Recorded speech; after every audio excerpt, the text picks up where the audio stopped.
प्रश्न है कि महात्मा बुद्ध को ज्ञान प्राप्ति कहाँ हुई? ऑप्शन आपके सामने है। तो देखिए इसका करेक्ट आंसर होगा ऑप्शन बी, है ना, बोध गया में।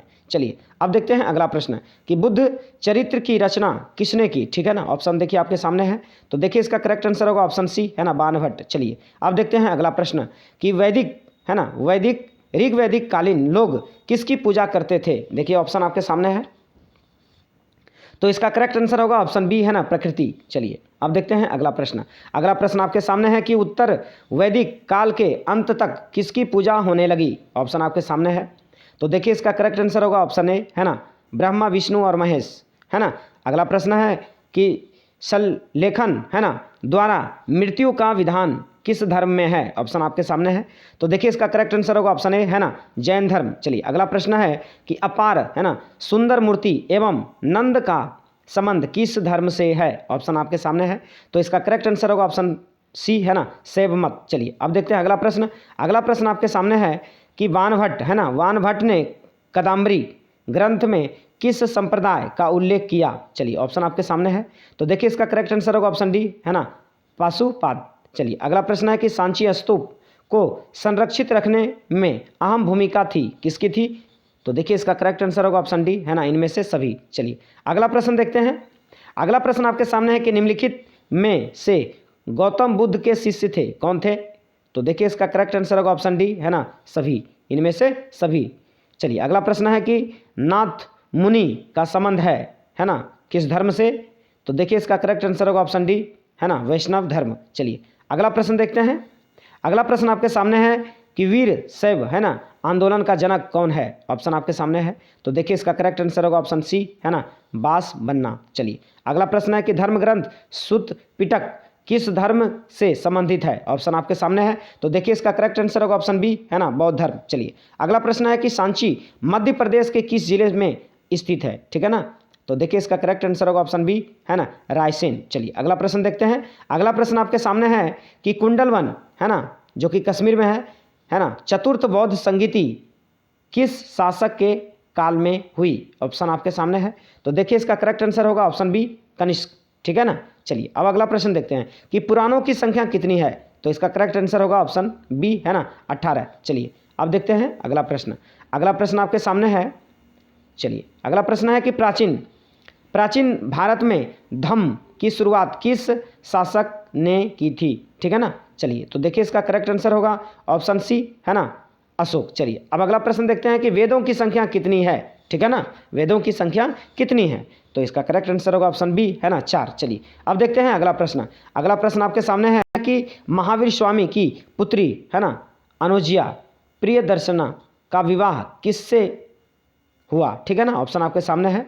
तो देखिए इसका करेक्ट आंसर होगा ऑप्शन सी, है ना, जमाली। चलिए अगला प्रश्न है कि कालिदास, भवभूति, है ना, सुबंधु एवं बाणभट्ट आदि किस धर्म के अनुयायी थे? ठीक है ना, ऑप्शन आपके सामने है। तो इसका करेक्ट आंसर होगा ऑप्शन सी, है ना, शैव धर्म। चलिए अगला प्रश्न देखते हैं। अगला प्रश्न आपके सामने है कि श्वेतांबर, ठीक है ना, श्वेतांबर एवं दिगंबर का संबंध किस धर्म से है? ऑप्शन आपके सामने है। तो देखिए इसका करेक्ट आंसर होगा ऑप्शन डी, जैन धर्म, है ना। और ये देखिए बिहार बोर्ड के एग्जाम में 10, 14, 18, 19, 20 में भी ये प्रश्न पूछा जा चुका है।